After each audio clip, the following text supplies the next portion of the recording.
The child who sent his father to prison. The air inside the courtroom felt thin. This silence was not calm. It was fear holding its breath before a verdict. The judge slowly closed the last file. The next witness will be called. Those words drained what little hope remained in the room. At the defendant's table sat Thomas Rain, 42, once a police officer, 15 years in service, now charged with murder. The victim was his wife, inside their home, at night. One gunshot. For 6 months, Thomas repeated the same words. I loved her. I didn't do it. But those words meant nothing here anymore. The prosecutor stood. This witness will put an end to this case, he said.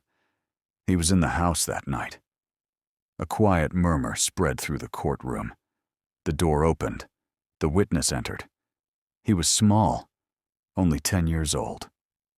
Lucas, the defendant's son. The courtroom stopped breathing.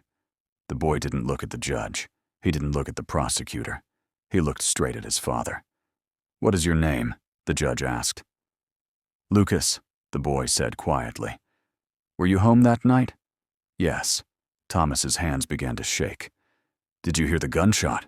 The prosecutor asked. A long pause. Yes, Lucas said. Did you see your father? The prosecutor continued. The question cut like a blade. The boy nodded. I did. The room erupted. Thomas rose halfway from his seat. Lucas, he whispered. Please.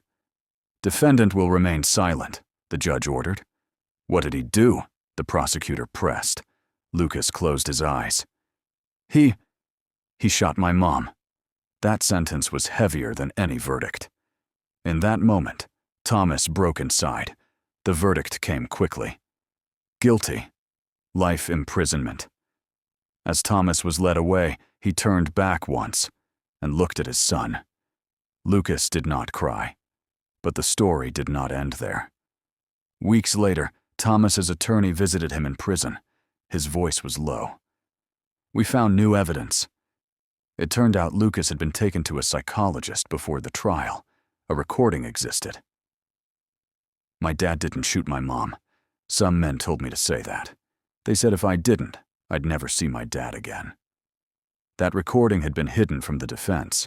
The case was reopened. At the second trial, Lucas testified again. This time, there was no prosecutor at the table. This time, there was no fear. Tell the truth, the judge said. Lucas took a deep breath. My dad didn't shoot my mom. Another man came into the house. I was scared. They told me they'd take my dad away forever. The courtroom fell silent. The verdict followed. Thomas Rain is not guilty. He was released.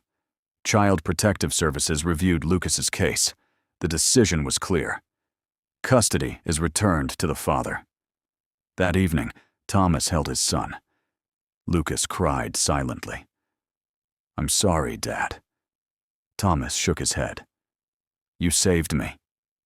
Sometimes the court hears the truth too late. Sometimes a child is stronger than adults, and the heaviest piece of evidence is the voice of a frightened child.